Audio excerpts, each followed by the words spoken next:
a number of agencies, the Law Society of Kenya, the Kenya Medical Association, Defenders Coalition, the Police Reforms and Working Group, and also Missing Voices, we have been following and monitoring very carefully the protests that have taken place over this week.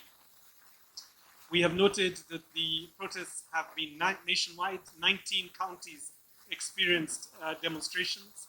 They were largely peaceful. They were largely managed by young Kenyans, and in many ways they were an expression of Article 1 of our Constitution, which is the right of citizens to be able to participate in the public affairs of their country. We have seen and documented over 105 arrests, gathering information, particularly in Eldoret and in Nairobi, where the cases have been many. In the case of Eldoret last night, we are aware of 80 cases.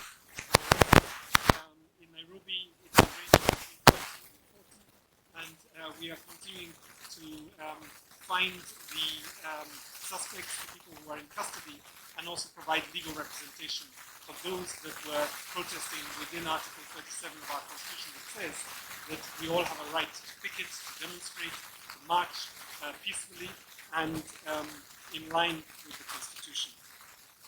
We would ask Kenyans to continue to report incidences of human rights violations to any of the helplines that have been shared publicly by the Kenya National Commission for Human Rights, Defenders Coalition, the Law Society of Kenya, the Police Reforms Working Group, IMLU, and Amnesty International, among others.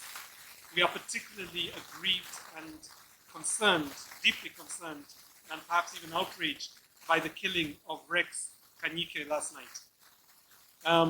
In what was a remarkable day of where we had thousands of Kenyans on the streets of Nairobi, and with the exception of the arrests that we saw and, of course, the 200 injuries, there was no fatality.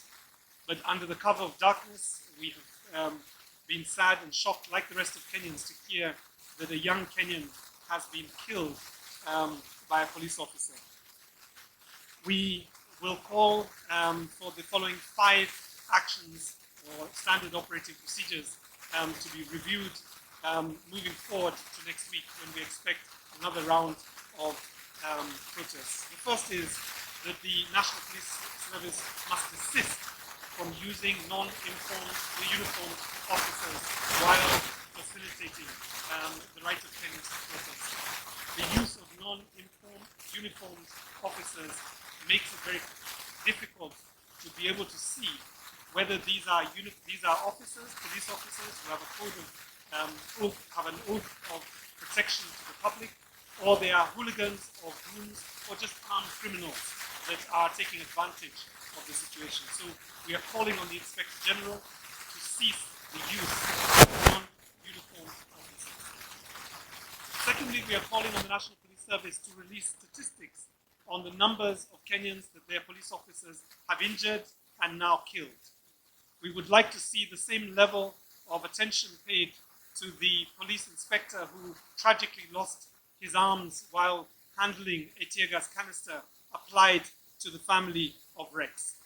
We would like to see somebody at the level of a cabinet secretary also give their sympathy and compassion to the family of Rex, the late protester who was killed last night.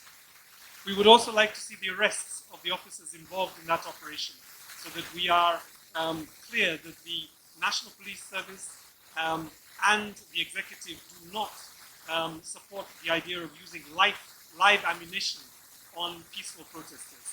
Until we see that officer arraigned in a court of law, it is not clear whether he was acting with the instructions of commanding officers or essentially was a rogue police officer. These are our demands as we continue to monitor, as we continue to protect Kenyans, as we continue to uphold the constitutional article of the right to assembly of our Constitution. Thank you. That our colleagues can also respond to. There have been a number of arrests, no less than 105 arrests that were documented yesterday. In most cases, we have seen the police follow the procedure that they followed on Tuesday, which is essentially to hold them and then release them without charges, and we would support that as being the procedure that should be followed. 23 that were brought to court on Wednesday morning, it was very clear that there were no charges to sustain a prosecution, and therefore we also acknowledge the Director of Public Prosecutions for essentially following the rule of law and not proceeding to charge people with faulty charges or defective charges. We are hoping that those people who are brought to court this morning will also be will have their cases reviewed so that they are not victimized unlawfully for essentially doing what is enshrined in our Constitution. Guidelines which were developed by the Director of Public Guidelines and Diversion Policies, and we do have plea bargain policies. Diversion is basically